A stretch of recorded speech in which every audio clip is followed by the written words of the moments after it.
BJP के नेताओं के अंदर मुसलमानों को लेकर कितना नफरत है उनके मन में, ये हमें हर दिन पता चलता रहता है जब उनके नेता ऐसे ऐसे घटिया बयान देते हैं मुसलमानों के खिलाफ। आदाब, मैं हूं ताहा नसीम, आप देख रहे हैं टीएन न्यूज।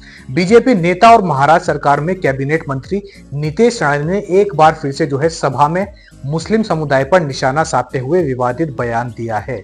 उन्होंने कहा कि हमने ईवीएम के कारण इलेक्शन जीते और हम इससे इनकार नहीं करते, लेकिन विरोधी ईवीएम का मतलब समझने में नाकाम रहे हैं। बीजेपी नेता ने सांगली में हिंदू गर्जना सभा में बोलते हुए कहा कि हम ईवीएम की वजह से चुनाव जीतते हैं और हमें इस बात पे कोई दो राय नहीं है और इससे हमने कभी इनकार भी नहीं किया है, पर विपक्ष ईवीएम के मीनिंग को समझने में नाकाम रहा है। इसका मतलब है एवरी वोट अगेंस्ट मुल्ला। ये बात नितेश राणा ने कही है। आप जानते हैं कि हमारे विरोधी ईवीएम को लेकर किस तरह चिल्लाते हैं। वे इस बात को पचा नहीं पा रहे हैं कि कैसे हिंदू एकजुट होकर हिंदुओं को वोट दे रहे हैं। वे हमेशा ईवीएम को दोष देते हैं। वे ईवीएम का मतलब नहीं समझते। उन्हें ये समझ में नहीं आ रहा है कि हाल के चुनाव में हिंदुओं ने किस संदर्भ में मतदान किया है। ईवीएम का मतलब है हर वोट मुल्ला के खिलाफ। इसलिए हम गर्व से कह रहे हैं कि हमें आप ईवीएम के कारण चुनिए और हम 3 विधायक यहाँ बैठे हैं। नितेश राणा ने दावा किया कि चुनाव जीतने के लिए हमें मुसलमानों के वोट की जरूरत ही नहीं है।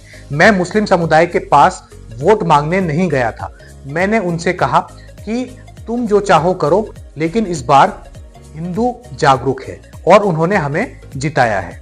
उन्होंने ये भी कहा है कि मैं कट्टर हिंदू नेता हूं और मैं हमेशा उनके प्रति आलोचनात्मक रहा हूं।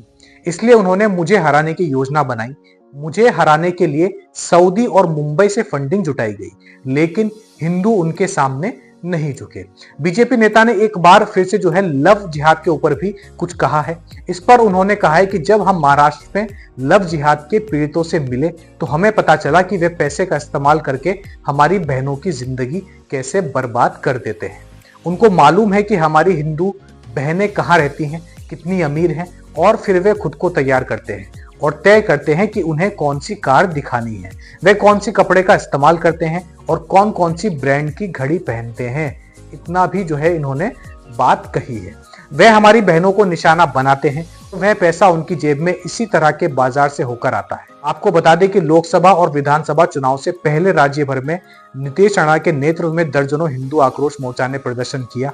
बीजेपी उन्हें महाराष्ट्र में हिंदुत्व के पोस्टर बॉय के तौर पर पेश कर रही है। नितेश कंकावली विधानसभा क्षेत्र से विधायक हैं। उन्होंने 52,000 वोटों से चुनाव जीता था। उनके बड़े भाई नीलेश कुंडाल से विधायक है और उनके पिता रत्नागिरी सिंधुदुर्ग से एक सांसद है। तो ये नितेश राणा का एक हिस्ट्री है, एक उनका पास्ट है। मौजूदा हालात में नितेश राणा एक काफी मजबूत विधायक है, एक मजबूत कैबिनेट मंत्री है। लोग उनको सुनते भी हैं और वही लोग उनके सपोर्ट में खड़े होते हैं जो भाईचारा हमारे देश के अंदर नहीं चाहते।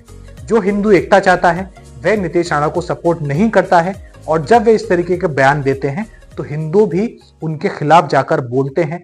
वो चाहे फिर हम ऑनलाइन आलोचना की बात करें या फिर जो ये विरोध प्रदर्शन होते हैं इसकी बात करें। तो नितेश राणा का बार बार यूं मुसलमानों के लिए कड़वाहट उगलना, जहर उगलना और हिंदुओं के मन में ये बात डालना कि मुसलमान तो आपके दुश्मन हैं, आपको हर हाल में हिंदू को ही जिताना है, भले ही आपके घर में शिक्षा हो या ना हो, आपके बच्चे वे भूख से मर क्यों न रहे हो, लेकिन आपको वोट एक ऐसे नेता को देना है जो आपके धर्म का हो। तो ये बहुत ही बड़ी एक गलत तरीके से सियासत की जा रही है महाराष्ट्र के अंदर। और केवल महाराष्ट्र की बात नहीं है, यूपी में हम सब जानते हैं योगी जी को, तो कुछ कहने की जरूरत नहीं है। बहरहाल इस पूरे मामले के ऊपर आपकी क्या राय है वह आप हमें कमेंट बॉक्स में लिखकर जरूर बताएं। वीडियो अच्छी लगी हो तो वीडियो को लाइक कर दें और हमसे जुड़े रहने के लिए चैनल को सब्सक्राइब भी कर दें।